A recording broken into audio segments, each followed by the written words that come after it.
네, 할렐루야. 오늘 이 시간 요한복음 3장 말씀으로 하나님이 세상을 이처럼 사랑하사라는 제목으로 은혜의 말씀을 우리 저와 여러분들이 함께 나누도록 하겠습니다. 사랑하는 성도 여러분, 오늘 우리가 함께 읽은 본문 말씀은 아마 우리 모두가 외우고 계신 너무나도 유명한 그리고 너무나도 익숙한 그런 말씀일 것입니다. 하나님이 세상을 이처럼 사랑하사 독생자를 주셨으니 이는 그를 믿는 자마다 멸망하지 않고 영생을 얻게 하려 하심이니라. 아멘. 그런데 익숙하지만 이 말씀의 깊이를 다 이해하기엔 우리가 인생을 다 바쳐도 부족할 만큼 이 말씀은 너무나도 깊은 말씀입니다. 이 말씀은 소위 말하는 복음의 핵심이라고 불리우며 성경 전체의 한 절의 요약이라고도 불리는 말씀이 바로 이 말씀입니다. 마틴 루터는 이 구절을 이렇게 표현했죠. 작은 복음이다, 또 복음 중의 복음이다 라고 이 한 절의 말씀을 그렇게 불렀습니다. 그만큼 이 구절은 하나님에 대한 하나님의 마음이 들어있고 또 하나님의 역사가 들어있고 또 우리에게 주시는 그 구원의 길이 고스란히 담긴 구절이 바로 요한복음 3장 16절이라는 것입니다. 그래서 여러분 전도하실 때 뭐 이렇게 좀 성경 구절이 조금 필요한데 뭐 많이 못 외우겠다, 요한복음 3장 16절 하나면 됩니다. 전도할 때 이 구절 하나면 됩니다. 네, 그만큼 이제 이 복음의 메시지가 다 들어있다라는 것입니다. 하지만 우리가 이 말씀이 너무 익숙해져서 그 안에 담긴 하나님의 눈물과 희생과 기다림을 놓치는 경우가 좀 많이 있습니다. 그래서 오늘 우리는 이 말씀을 통해서 하나님의 사랑이 얼마나 크고 깊은지 그것을 되새기고 또한 우리가 그 사랑 앞에 어떻게 살아가야 할지를 함께 고민하고 결단하는 그런 시간 되기를 간절히 소원합니다. 아멘. 먼저 첫 번째로 우리 하나님은 사랑이십니다. 목회자로서는 개인적으로 설교하기 제일 어려운 게 바로 이런 너무 유명한 구절. 목회자는 이게 제일 힘들어요. 왜냐면요, 무슨 스토리가 있으면 이 스토리를 풍성하게 막 적용하면서 막 이 설교가 되게 쉽거든요. 근데 복음의 정수 그냥 그 있는 자체 그거는 자주 설교하면서 할 때마다 가장 힘든 부분이에요. 왜냐면 그 말이거든요. 근데 그 말인데 그 말이 진리거든요. 그러니까는 그 말인데 우리 성도님들이 익숙한 메시지인데 그 말이 진리고 그 말이 생명이고, 그러니 어떻게 매번 듣는 그 말씀을 듣고 또 이 가운데 통회하고 자복하며 주님의 은혜가 임해야 되니까 이게 얼마나 부담스럽고 힘든지 몰라요. 그래서 오늘은 주님이 하셔야 됩니다. 늘 주님이 하셔야 되지만 오늘 또 주님이 하셔야 됩니다. 하나님은 사랑이십니다. 하나님은 사랑하시는 분 정도가 아닙니다. 하나님은 사랑 그 자체입니다. 그래서 요한 1서 4장 8절에서 하나님은 사랑이시다라고 그렇게 고백하고 있는 것입니다. 이 사랑은 바로 세상을 향한 사랑입니다. 여기서 세상이라는 것은 단지 자연 만물만을 의지하지 않습니다. 하나님 사랑이시고 꽃도 사랑하시고 나무도 사랑하시고 저와 여러분도 사랑하시고 단지 그런 의미만을 포함하고 있는 것이 아닙니다. 죄로 가득하고 하나님을 떠난 인류 전체가 전적으로 타락하지 않았습니까? 타락한 인류, 죄로 말미암아 하나님을 떠난, 하나님을 대적하는 우리 자신을 포함한 세상 전체를 말하는 것이 바로 하나님이 사랑하시는 대상이라는 것입니다. 하나님은 그런 세상을 하나님 등에 칼을 꽂은 그 세상을 이처럼 사랑하셨습니다. 우리는 때때로 이렇게 말하곤 합니다.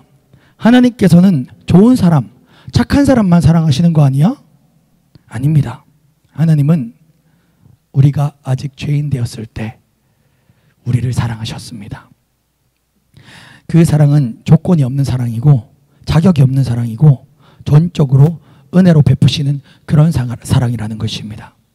하나님은 사랑하셨기 때문에 이 세상에 무엇을 주셨습니까? 바로 독생자 외아들 예수 그리스도를 저와 여러분들을 위해 주셨습니다. 여기서 주셨다라는 것은 그저 단순히 내가 누구한테 선물을 줬다라는 정도가 아닙니다. 여기서 주셨다라는 것은 십자가에 피 흘리기까지 예수님을 내어주셨다라는 의미를 가지고 있는 것입니다. 학창시절에 제가 이제 교회에서 수련회를 가면 수련회에 이제 부흥 집회 저녁에 하고 이렇게 영상 같은 걸 하나 보여주잖아요. 복음적 메시지의 유학이 들어있는 영상. 그때 봤던 영상 중에 굉장히 인상 깊은 영상이 하나 있습니다. 그것은 나중에 제가 알아보니까 체코의 어떤 영화를 편집을 해서 요약한 영상이라 그러더라고요. 그 영화의 내용은 이와 같습니다. 영화 속에는 아버지와 아들 이 두 부자가 알콩달콩 살아가는 모습으로 시작이 됩니다. 그런데 그 아버지는 어떤 일을 했냐면 철도의 그 다리를 조작하는 일을 했습니다. 예를 들어서 그 유럽 같은 데 보면 철도가 강 위에 다리 이렇게 철로가 되어 있고 기차가 그 강 위에 있는 다리에 이렇게 칙칙폭폭 지나갑니다.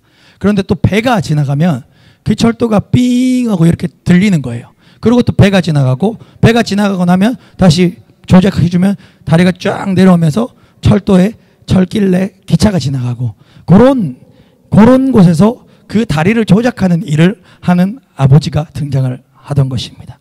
아이의 나이는 뭐 초등학교 저학년쯤 되었을까요? 아이한테 아버지가 약속을 합니다. 오늘 아빠 일터에 가서 그 철도 다리가 올라갈 때 같이 아빠랑 버튼을 누르자. 아빠가 같이 버튼을 누르게 해줄게. 아이는 굉장히 기대가 부푼 표정으로 아빠와 같이 그 아빠의 일터로 가는 것입니다. 그런데 기차가 이제 오기로 예정된 그 스케줄은 약 1시간 후였습니다. 그래서 이제 아버지는 그 시스템을 점검하고 톱니바퀴들을 살펴보고 체인들을 점검하고 그 아이는 아빠와 그 아빠의 일터에 많이 갔던 것 같아요. 아마 엄마가 없었나 보죠. 제가 영화 풀을 못 봐서. 근데 아이는 그 아빠의 일터 바로 밑에서 낚시를 하고 있었습니다. 그런데 그 급하게 그 뭐 장면이 좀 생략을 하겠습니다. 기차가 예정된 시간보다 한 30분 정도 일찍 오는 것입니다. 그리고 그 방금 그 전에는 그 예약된 시간이 아니기 때문에 배가 지나가는 탓에 그 아버지는 다리를 들려 올려놓은 상태였습니다. 그런데 기차가 예약된 시간에 와야 되는데 예약된 시간에 오지 않는 것입니다. 다리가 들려 올려가 있기 때문에 그 기차가 진입하는 그 진입로에 빨간불 신호등이 기차야 오지 마라 하고 빨간불이 켜져 있었는데 그 기차 운전수가 그 빨간불을 못 보고 그냥 그 철로로 그 다리로 진입을 해버린 것입니다. 아버지는 당연히 예약된 시간이 아직 안 되기 때문에 이 시스템을 점검하고 살피는 동안 낚시를 하던 그 어린 아들이 그 기차가 오면 안 되는 기차가 오는 것을 발견을 했습니다. 그리고 아빠를 힘차게 불렀지만 아빠는 시스템을 점검하느라 그 아들의 목소리를 듣지 못했습니다. 그래서 그 아들은 그 아버지와 많이 와봤기 때문에 달려가서 그 선로에 수동적으로 그 다리를 내릴 수 있는 이 레바가 있는 곳으로 뛰어가서 그 뚜껑을 열고 아빠가 지금 그걸 못하니 자기가 레바를 올린다고 잡고 엎드려서 올리는데 그대로 그 안으로 빨려 들어가 버리고 말았습니다. 여기 추락을 했던 것이죠. 거기는 이제 체인이 있고 벨트가 있습니다. 그런데 아빠는 칙칙 삥삥 하는 기차의 굉음을 듣고 쳐다보니까 기차가 이렇게 오고 있는 것입니다. 조금만 있으면 이제 기차는 다리가 연결되어 있지 않기 때문에 수백 명의 사람들이 사고로 죽게 되는 상황인데 그 아버지는 아들을 보니까 아들이 없는 거예요. 외쳐보니 아들이 그 선로의 레바에 빨려 들어갔다는 사실을 아버지는 인지를 했습니다. 여기서 아버지는 엄청나게 큰 갈등을 겪습니다. 만약 그 아버지가 그 자기 그 기차를 이상 없이 통과시키기 위해 버튼을 누르는 순간 그 아들이 빨려 들어간 그 체인이 돌면서 아들은 거기서 죽게 될 것입니다. 그런데 아들을 살리기 위해서 아버지가 그 다리를 조작하는 스위치를 누르지 않으면 그 기차는 수백 명이 탄 기차는 그대로 가다가 추락하고 강물 안으로 다 빠져서 수백 명의 사상자가 발생하게 되는 그런 상황인 것이죠.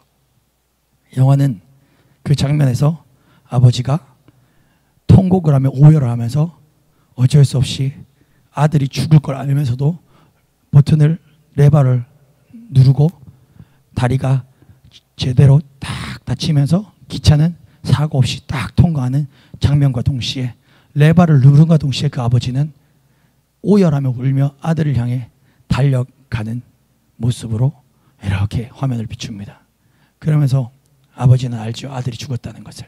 그러면서 아버지가 막 달려가면서 기차와 아버지가 나란히 이렇게 딱 오버랩이 되면서 화면을 비추는데 얼마나 그 장면이 가슴이 아픈지 아버지는 정말 그냥 사람이 미친 사람이 오열하듯이 와 하면서 막 우는데 기차 안은 평온하게 그냥 일상을 사는 사람들이 무슨 일이 있는지도 모르고 지나가는 것입니다.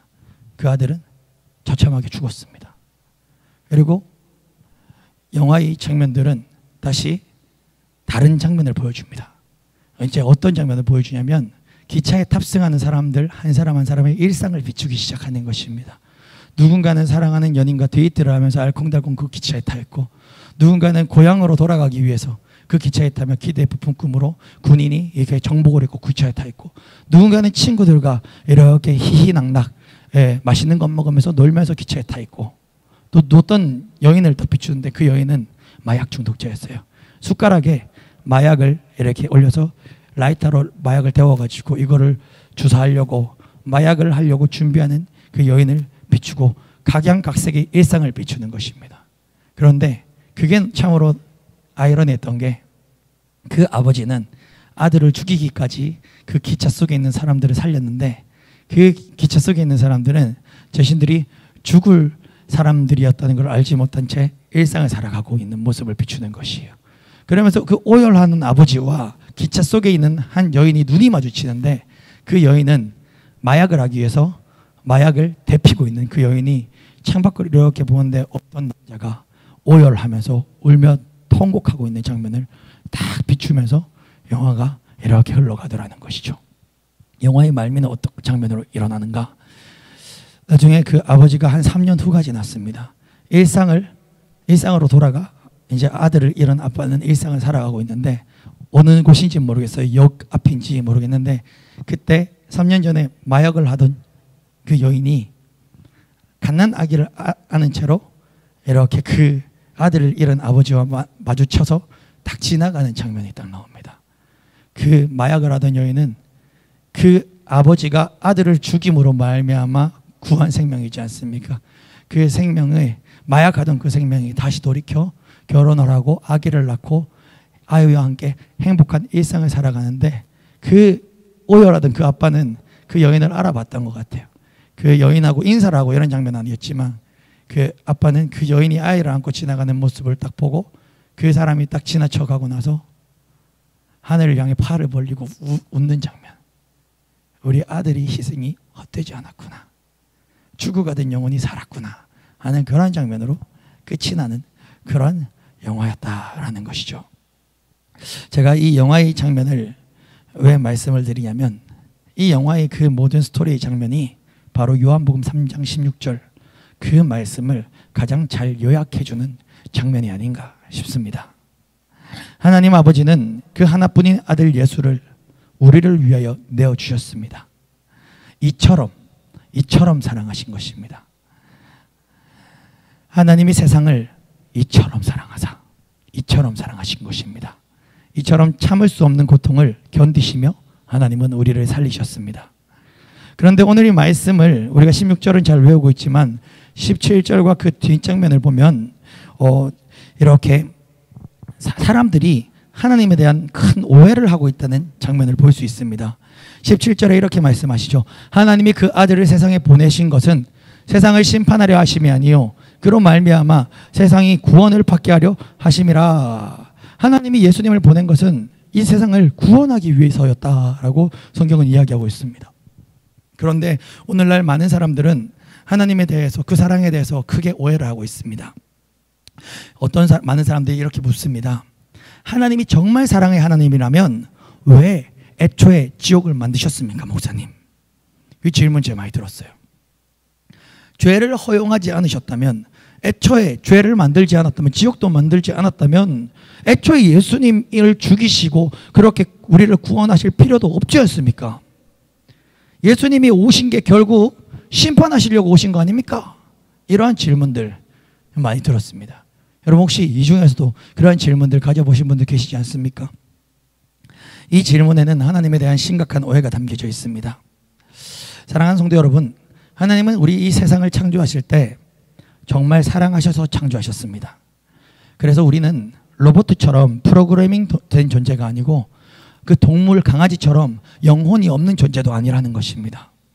우리 인간은 특별히 창세기에서 얘기하죠. 하나님의 형상을 따라 그 모양대로 지음받았다라고. 그 형상이란 단어가 한 구절에 아마 3번인가 반복적으로 등장을 할 것입니다. 우리는 그래서 하나님께서 본인 하나님의 형상을 따라 우리를 창조하시며 우리를 사랑하셨기에 자유의지를 부어넣어 주셨다라는 것입니다. 하나님은 우리와 그 자유의지를 가진 인간이 스스로 그 하나님을 사랑하여 사랑하는 그 사랑의 관계를 가지기를 원했다라는 것입니다. 여러분 예를 들어 보십시오. 여러분이 만약에 그 청년 때로 다 돌아가셔서 이제 결혼을 할 상대를 찾는다 하면 여러분 그 드라마 보면 그런 장면들 많이 있지 않습니까? 되게 저도 요즘 드라마는 잘 안 봐가지고 천국의 계단 이런 거 다 옛날에 보셨죠? 사랑은 돌아오는 거야 막 이런 거. 그건 보면은 권상우가 되게 부자란 말이에요. 권상우가 되게 부자인데 여자 주인공 그 이름이 그 여리여리하고 예쁜 여자 주인공이 있어요. 제 이름은 까먹었습니다. 최지우의 사랑을 얻고 싶지만 최지우의 사랑을 못 얻는 거예요. 왜냐면은 돈으로 사랑을 살 수 없으니까 말이죠. 그래서 하여튼 그런 장면들이 있습니다. 그게 바로 사랑이라는 것이. 아무리 내가 여러분이 만약 청년의 때로 돌아가서 대기업 회장이라 해도 돈만 있으면 다 될 것 같지만 진정한 사랑은 그 돈으로 살 수 없다라는 거예요. 이 드라마 같은 데 보면 그래서 되게 막 그 람보르기니 타고 이렇게 보고토에 손 놓고 비서랑 다니는 이렇게 젊은 회장 20대 회장이 이렇게 세상 모든 걸 다 가졌는데 하나 못 가지는 게 있어요. 사랑하는 여인의 마음을 못 가져요. 근데 그 사랑하는 여인은 우리 눈에 보기에는 별 볼 일 없어 보이는 그냥 아기자기하게 자기의 삶을 열심히 희망차게 매일 힘들지만 땀을 닦아가면서 살고 있는 그런 건실한 청년의 여자 주인공의 마음은 쏙 뺏겨 있고 이 남자 주인공은 그 마음을 사지 못하는 거예요. 그러니까 모든 걸 다 가졌는데 괴로운 거죠. 그러니까 어떤 대사가 나옵니까? 얼마면 돼? 얼마면 되겠어? 이 대사가 거기서 나오는 거 아닙니까? 그러니까 사랑은 이 자유의지로 서로 사랑하는 것이 굉장히 중요하다는 것이. 하나님이 또 우리에게 시스템을 입력해서 너가 나를 사랑해 라고 만들 수 있겠죠. 하지만 그것은 하나님이 원했던 사랑이 아니었던 것이죠. 그래서 하나님은 우리에게 자유의지를 주셨습니다. 헌데 우리 인간은 그 자유의지로 죄를 선택해버리고 말았다는 것입니다. 우리는 하나님처럼 되기를 원했고 하나님 없이도 살 수 있다라고 착각하기 시작했습니다. 결국 죄가 세상에 들어왔고 모든 인류는 전적 타락 가운데 놓이게 되었습니다. 우리 인생은 하나님과의 관계가 완전히 끊어졌고 그 결말은 모든 인생은 즉 사망, 죽음의 심판, 지옥분이라는 결말을 얻게 된 것입니다. 그러나 하나님은 이 모든 스토리를 또 알고 계셨습니다. 선악과를 먹는 날에는 반드시 죽으리라 라고 약속을 하신 그 하나님은 또 하나님이시기 때문에 하나님의 속성 중에 약속을 변개치 못하시는 하나님이라는 속성이 있습니다. 하나님은 약속을 못 어기십니다.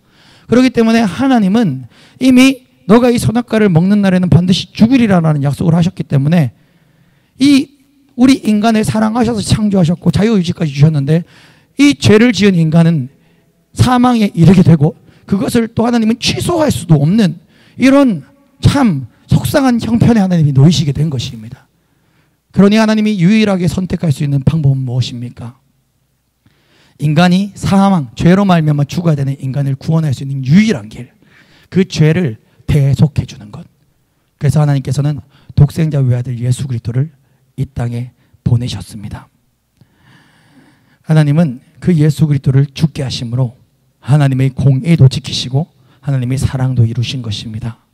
그래서 예수님이 이 땅에 오심은 결국 심판이 아닙니다. 이미 심판 아래 있었습니다. 우리가 그걸 먼저 기억하셔야 돼요. 이미 우리는 심판 아래 있었고 이미 우리는 그냥 지옥이었습니다. 그런데 예수님이 이 땅에 오심은 바로 심판이 아니라 우리를 위한 유일한 구원의 길로 이 땅에 오신 것입니다. 즉 예수님은 죽이러 오신 분이 아니라 살리러 오신 분이시다라는 것입니다. 요한복음 3장 17절은 이렇게 말씀하십니다. 하나님이 그 아들을 세상에 보내신 것은 세상을 심판하려 하심이 아니요 그로 말미암아 세상이 구원을 받게 하려 하심이라. 그 사랑이 얼마나 깊은지 이제 더 이상 우리는 이제 그 하나님의 섭리와 그 사랑과 그 손길에 대해서 오해해서는 안 될 것입니다. 요한복음 3장 18절은 우리에게 그 다음으로 매우 중요한 진리를 선언하고 있습니다. 믿는 자는 구원이고 믿지 않는 자는 심판이라는 것입니다. 3장 18절입니다. 함께 읽겠습니다. 시작. 그를 믿는 자는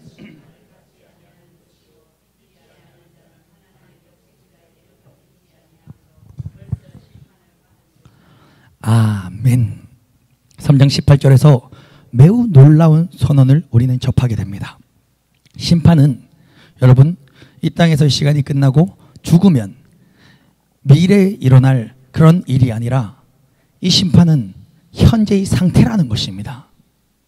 믿지 않는 자는 여러분 이미 이 심판의 상태 아래에 있다라는 것입니다. 이것은 굉장히 놀라운 충격입니다. 세상은 이렇게 말하죠.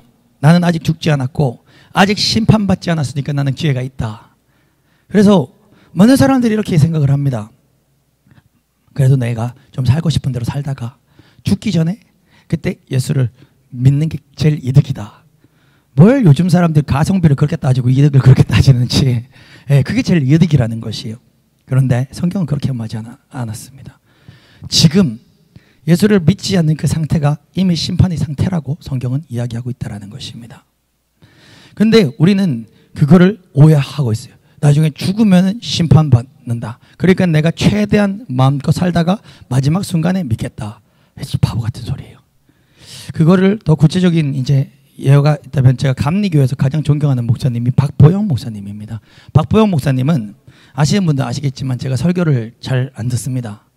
왜 잘 안 듣냐면 박보영 목사님 설교를 들으면 마음이 너무너무 뜨거워져가지고 그래가지고 못 듣겠습니다. 박보영 목사님 설교를 계속 듣다 보면은 당장에 나도 지금 저기 이렇게 그 고아들 입양해가지고 막 같이 살아야 될 것 같고 노숙자들하고 막 같이 그냥 한 20-30명 모아가지고 같이 라면 끓여 먹어서 살아야 될 것 같은 막 그런 마음이 진짜 부릴 듯 일어나요. 그래서 이거 진짜 우스갯소리 농담이 아니라 박보영 목사님 설교 듣다가 너무 감격이 격해져서 큰일 났다. 이거 실제로 그러다가 막 뛰쳐나가고 막 그러려고 했던 적이 많이 있거든요. 그러면 안 되겠다. 자중하자 해서 이찬수 목사님 설교 듣는 거예요. 삶과 이 신앙의 밸런스가 잘 맞는 이찬수 목사님. 일상을 살아가면서 우리 성도님들이 일상을 살아가면서 신앙생활을 하기에 딱 적합한 그 선을 딱 유지하고 있는 이찬수 목사님의 설교를 들으면 그래도 그래 내 일상을 잘 살아내면서 신앙생활을 이렇게 잘 해나가면 우리 성도님들 그렇게 또 이렇게 섬겨야지 이렇게 되는 거예요. 그만큼 제가 존경하는 목사님이에요. 그런데 박보영 목사님이 그 간증 중에 그런 간증이 있죠. 그 목사님은 실제로 본인이 아마 의사였을 것입니다. 아버지가 한국 그 교계에서 감리교에서 정말 초거물급 우리가 지금 이름 대면 아는 그런 목사님들 있잖아요. 뭐 예를 들어서 뭐 유찬수 목사님이라던가 뭐 아니면 정필돈 목사님 이런 목사님들은 우리가 다 유명해서 알잖아요. 그러니까 박보영 목사 아버지가 그런 급의 목사라고 저는 알고 있어요. 너무 옛날 사람에서 제가 정확하게 모르겠는데 감리 교단 안에서는 굉장히 거물급이라고 들었어요. 근데 참 거물급인데 하나님도 기뻐하셨나 봐요. 왜냐하면 이거는 제가 감히 얘기를 못하지만 박보영 목사님이 본인이 목사가 안 되고 의사가 된 데는 아버지가 그렇게 큰 목사면 사실은 조금 많이 누리면서 살 수도 있었을 터인데 특히나 그 시절이 더 막 우리 목사님 하는 시절이었거든요. 요즘 시절보다. 근데 박보영 목사님은 나는 때려 죽어도 목사는 못하겠다라고 했던 이유는 그 유명하고 큰 목사님이지만 아버지가 어머니가 얼마나 목회 현장 가운데서 모진 핍박과 고통을 당하는지를 눈에서 다 보니까 그 어머니가 막 그 아무도 안 보이는 뒤에서 막 되게 막 이렇게 쉽게 말하면은 뒷담화도 당하고 이렇게 또 어떤 이제 누가 와가지고 막 아빠한테는 못하니까는 어머니한테 막 이렇게 모지게 하는 걸 이렇게 보고 나는 죽어도 목사는 안 하겠다 해서 의사가 돼가지고 대기업 회장 딸내미하고 결혼을 했다라고 해요. 그러다가 이제 뭐 스토리는 쫙 다 생략을 하고 나중에 죽을 병이 걸리시고 이제 의사를 포기하고 주님의 콜링을 받아 이제 목사가 되었죠. 처음에 이제 목사가 됐을 때도 늦은 나이에 됐죠. 늦은 나이. 그러다 보니까 제가 듣기로 안성인가? 그 안성 거기 시골에 어디 뭐 오갈 데 없는 그런 이제 계단 밑에 장의자 한 4-5개 둘 수 있는 그런 공간에 하나 얻어가지고 거기가 교회다 하고 이렇게 처음에 목회를 거기서 시작을 하셨다고 해요. 그러면서 성도는 누구냐면 길거리에 본드하는 아이들, 그리고 칼 들고 이렇게 칼 씩씩씩 돌리고 소년원에 실제로 그 입학했다가 출소한 아이들, 그런 아이들하고 장의자 하나가 네 집이다 하면서 먹고 자고 먹을 게 없어가지고 이틀에 뭐 라면을 뭐 하나 끓여가지고 최대한 불러가지고 그 애들하고 같이 먹으면서 그렇게 희망도 쉽게 말 우리 표현으로 말하면 빚도 없이 그렇게 그냥 나는 이제 살려주신 것만 해도 감사하지 뭐 하고 그렇게 목회를 시작하셨다 해요. 예. 그런데 이제 그 목사님이 성도들이 다 그런 친구들이란 말이죠. 소년원 갔다 온 애들. 근데 그래서 그 목사님은 그 뭐 일반 정상적인 사람이 그 다리 밑 그 계단 밑에 있는 그 장의자 5개짜리 교회 누가 가겠습니까? 목사님 또 그 간증 중에 그런 얘기를 해요. 자기가 버스를 타고 가는데 사람들이 자기를 다 피하더래요. 박보영 목사님을. 왜 피하는지 처음에는 의식을 못했대요. 알고 보니까 나중에 아 내가 옷을 못 본 지가 6개월인가 1년인가가 되었구나. 자기는 처음에는 자기도 노숙자들, 처음에는 걔들하고 같이 살면 노숙자들하고 같이 살았대요. 노숙자들하고 한 1년인가 노숙자 쉼터 있잖아요. 그거 가서 같이 살았다 그러더라고. 진짜 노숙자로. 예. 뭐 나는 뭐가 있는데 그들이 불쌍해서 간 게 아니라 목사님도 거지였어요. 거지. 그래가지고 자기도 그거 가서 같이 살았어요. 예, 처음에는 냄새도 나고 막 더러웠대요. 저기는 의사였는데. 근데 그 같이 살다 보니까 코가 마비돼가지고 자기의 몸에서 냄새가 나는지를 잊었다라는 거예요. 그리고 애들하고 같이 살고 이렇게 하다 보니까 사람들이 쉬쉬도 아 내가 이 잠바를 못 본 지가 6개월이 됐구나 막 그렇게 목회를 하는데, 그러니까 그 목사님이 성도는 다 그 굴다리 밑에서 본드하다가 해롱해롱하는 이런 애들이 처음에 다 그 교회 성도였다라는 거예요. 그러면서 나중에 그 아이들이 지금 그 열매가 굉장히 좋아요. 그 목사님의 제자들이, 그 목사님이 은퇴를 하셨고요. 제자들이 굉장히 젊죠. 우리가 뭐 굉장히 유명하게 잘 아는 그런 이름이 이제 나무 목사님 설교를 잘 안 들으니까 이름은 잘 기억 안 나는데, 지금 대한민국에서 40대 막 이렇게 젊은 목사 그룹에서 굉장히 지금 목회를 다 필그림 뭐 교회 뭐 아니면 뭐 인천 마가이 다락방 교회 거기에 담임을 맡고 있는 사람들이 다 그 박보영 목사님하고 같이 살았던 그 본드하고 막 칼제비 하던 애들, 그 애들이 다 회심하고 변화돼가지고 저기 나병환자촌에서 목회하고, 예, 지금 뭐 나중에 인천 필그림 교회 목회하고, 대구에도 그 방주사 박병 목사님 제자가 하나 제가 신대원일 때 개척을 해가지고 제가 만나러 갔었어요. 예, 저도 신대원일 때 딱 만나러 갔는데 6개월 딱 됐다 그러대요. 6개월 됐는데 성도님이 등록 성도 한 120명 되더라고요. 예, 그래서 야, 참 훌륭하다고, 참 부럽다고 이렇게 했는데 한 2년인가 3년 하고는 그 아프리카로 갔어요. 거기도 대구에 온 이유가 일주일 전에 알았대요. 자기는. 여기는 제자들을 목사님이 다 박보영 목사님이 너 다음 주 대구에 가서 개척해 하면 가는 거예요. 그냥.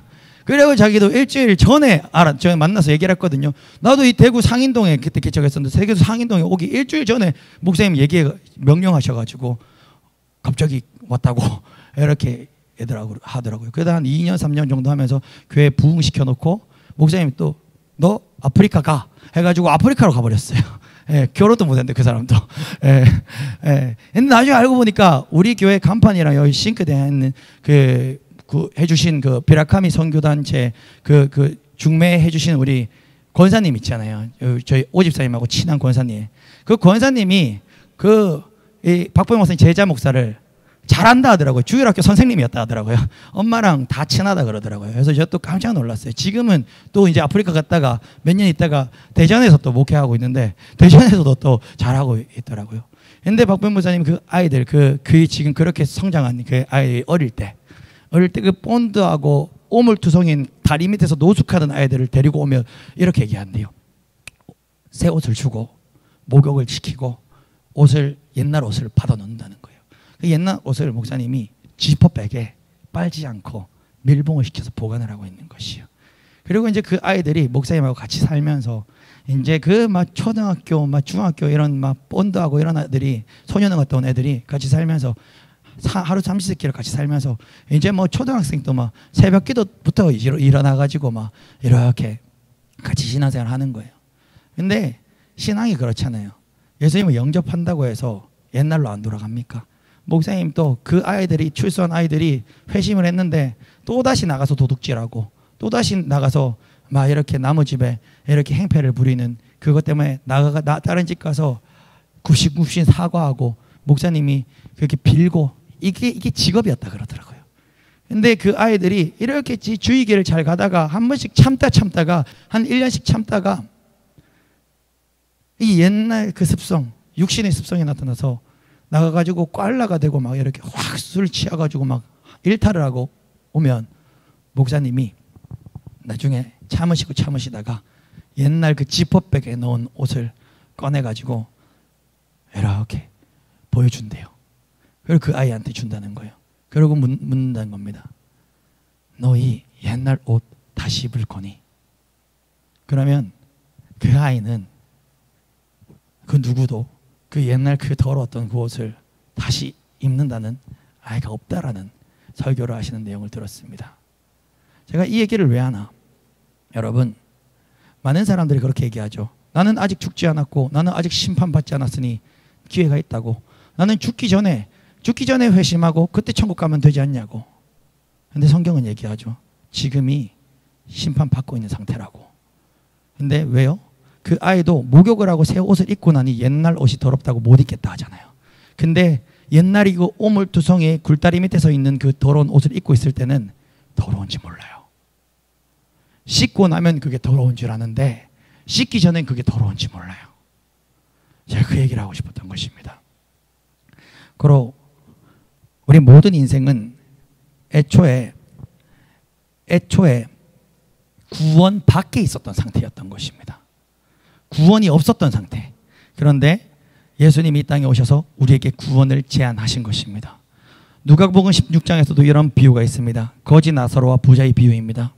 부자는 평생 좋은 옷을 입고 날마다 호화스럽게 살았습니다. 그런데 죽은 후에 지옥에서 고통을 받습니다. 반대로 거지 나사로는 죽어서 천국의 아브라함의 품에 안기게 됩니다. 지옥에서 부자는 간절히 요청합니다. 나사로를 다시 보내서 내 형제들에게 말하게 하소서. 내 형제들은 이 지옥, 이 고통의 자리에 오지 않도록 나사로를 다시 보내서 좀 내 형제들에게 예수 믿으라고 좀 얘기해 주십시오. 그때 아브라함은 대답합니다. 그들에게는 모세와 선지자들이 있으니 그들이 말을 들을지어다. 그리고 또 아브라함은 이렇게 이어서 얘기하죠. 죽은 자 가운데 살아나는 자가 있을지라도 그들이 믿지 않으면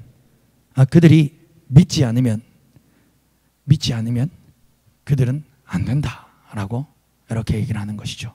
이미 하나님은 보냈다라는 것이요. 이미 복음 전도자를 보냈다라는 것입니다. 그러니까 죽은 자가 살아나도 그들이 믿지 않으면 안 된다라는 것입니다. 사랑하는 성도 여러분, 그래서 오늘 이 시간 우리는 다시금 이 예배의 현장을 한번 돌아보아야 됩니다. 우리가 이 복음 들을 수 있는 이 자리가 하나님이 우리에게 주신 구원의 기회의 정말 귀한 자리라는 것을 말입니다. 그래서 우리가 지금 이 말씀 앞에서 결단하지 않는다면 우리는 이미 심판 아래에 놓인 현실을 인정하지 않는 것과 같다라는 것입니다. 여러분, 성경은 단호합니다. 믿는 자는 구원입니다. 그리고 믿지 않는 자는 이미 심판 가운데 있다라는 것입니다.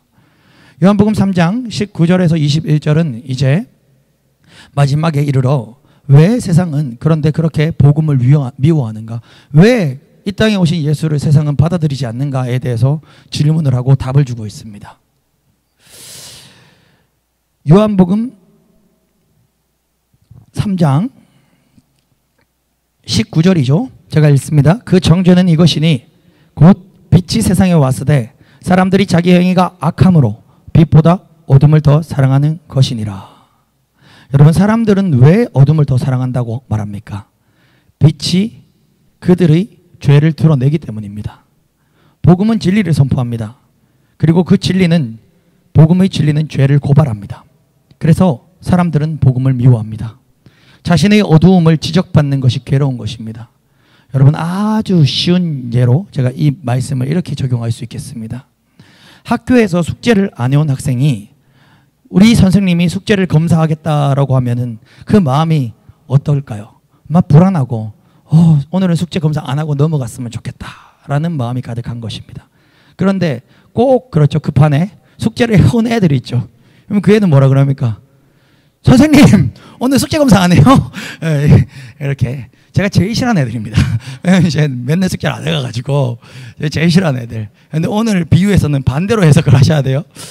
이 숙제를 해온 아이들은 오히려 선생님이 이 숙제를 검사해 주기를 기다리던 것입니다. 왜냐하면 자신은 준비가 되어 있기 때문인 것입니다. 복음도 마찬가지입니다. 자신이 죄 가운데 있는 사람은 복음의 빛이 불편하고 고통스럽습니다. 그래서 회피합니다. 그래서 때로는 조롱합니다. 어떤 이는 이 복음을 핍박합니다.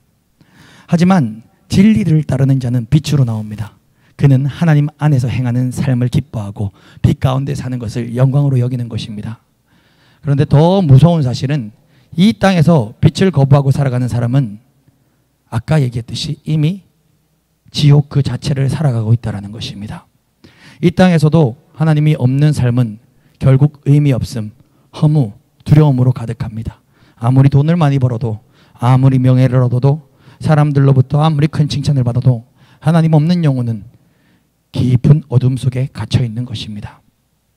여러분, 근데 이 땅에서 하나님이 없는 사람이 이미 지옥이면 또 이게 또 특이한 사람들은 이 설교를 듣고 이런 생각하는 사람이 있어요. 제가 보니까 목사님, 이 정도면 갈만한데요.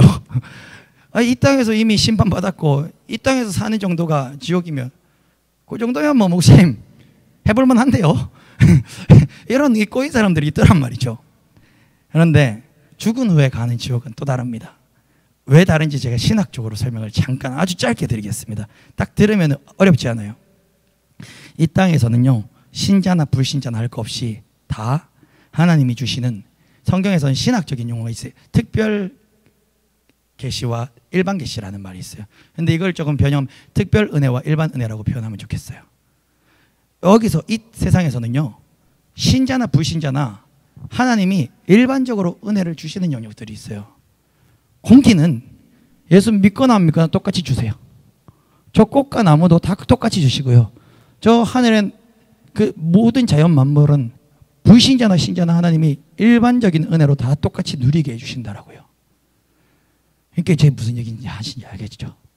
목사님, 지옥은 이 정도면, 여기도 지옥이라면 할만한데요. 근데 거기는 일반 은혜가 없습니다.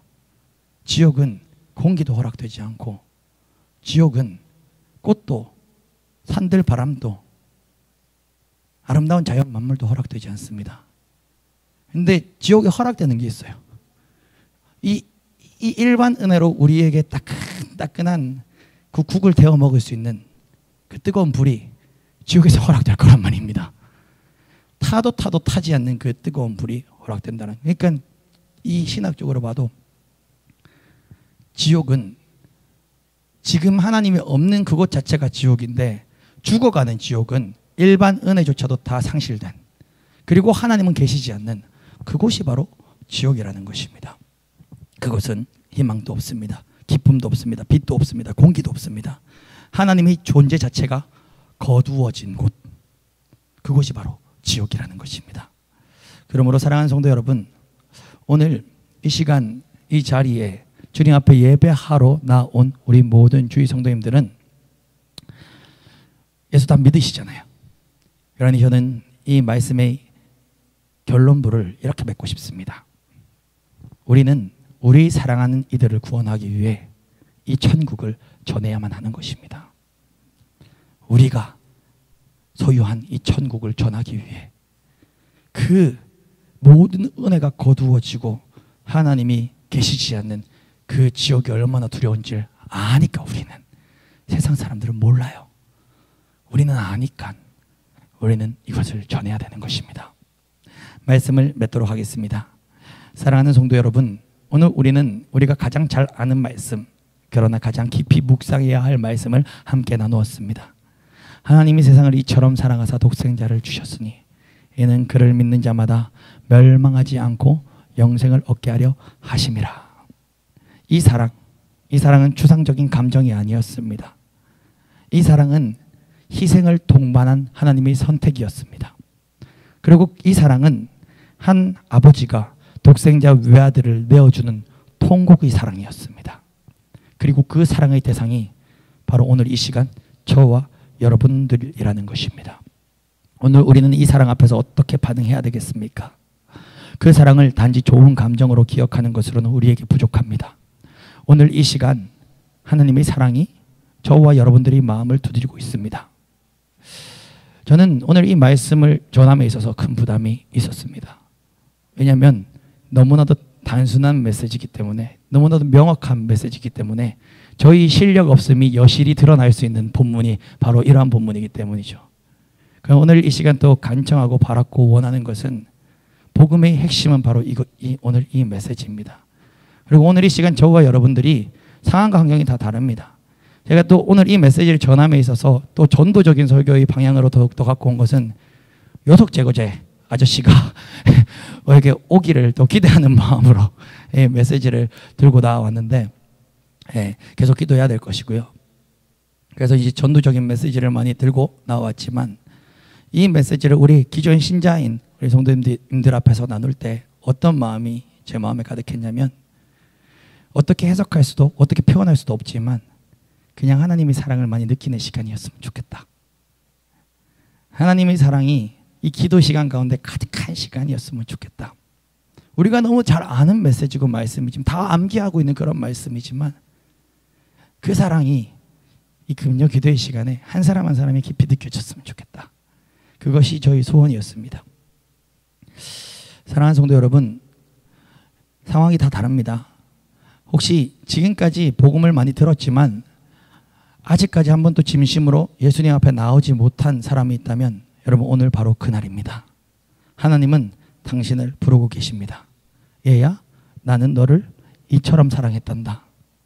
그리고 혹시 믿고 있다 하더라도 빛을 피하여 어둠에 머무르고 있는 영역들이 우리 삶 가운데 있다면 오늘 그 영역도 주님 앞에 드리시길 바랍니다.